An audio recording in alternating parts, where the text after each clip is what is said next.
Hey guys, Joey here. So I know I said we are going to bring you some more videos, so that's what I'm doing here. So today I wanted to show you guys a burner out of a Suburban SF35.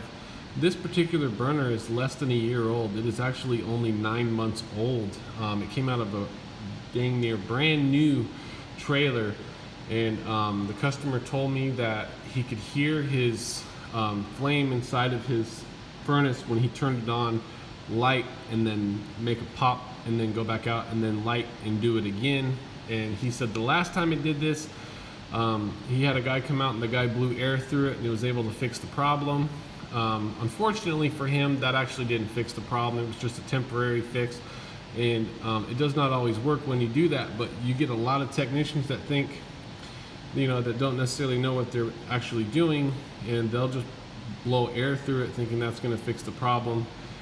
And fortunately for them, sometimes it does, but honestly it's just a temporary fix and might only last like a couple of burns through the furnace, or if that at all. Like on this particular one, there's no doing that at all.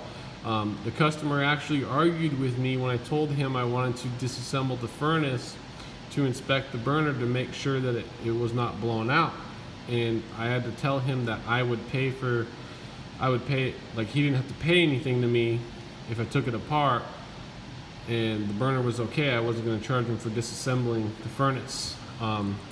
It took me about 30 minutes to yard the furnace out of his rig, and he had said that on his old trailer he had a guy come out and replace his furnace, and they charged him 6 hours to remove and reinstall a new one.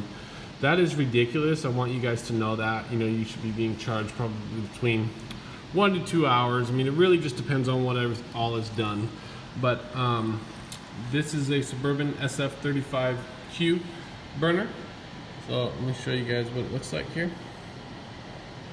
So what causes this, when it's this new, in my opinion, we're probably going to find that the regulator needs to be adjusted. Now, this is not something I recommend anybody do. You need to be highly trained and qualified to do this.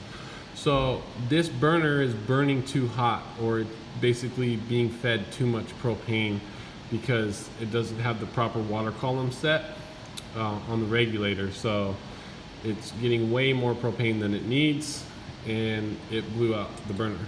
So if we don't fix that, it's just going to do that again. And some technicians, unfortunately, don't even take the time to do a manometer LP leak down test. And this is something that needs to be done anytime you unhook anything that's hooked up to propane on an RV, and you should always verify proper operating level of propane for the appliance that you're either repairing or installing. It's something that I always do. But I want to thank you guys for watching, and I hope this kind of gives some people a little insight of what it looks like inside a Suburban SF furnace. If you guys haven't done so already, please subscribe to my channel. I'm trying to get to 1,000 subscribers, and I think we're just underneath 400 right now, which is great. I want to thank everybody that's already subscribed, but I'm really pushing to try to get to 1,000 subscribers so I can maintain my status on YouTube as a YouTube partner. YouTube came out with the new rule, unfortunately, and pretty soon anybody with less than 1,000 subscribers will lose their YouTube partner status. So I just need to get to 1,000 subscribers by February 20th. Today is February 8th.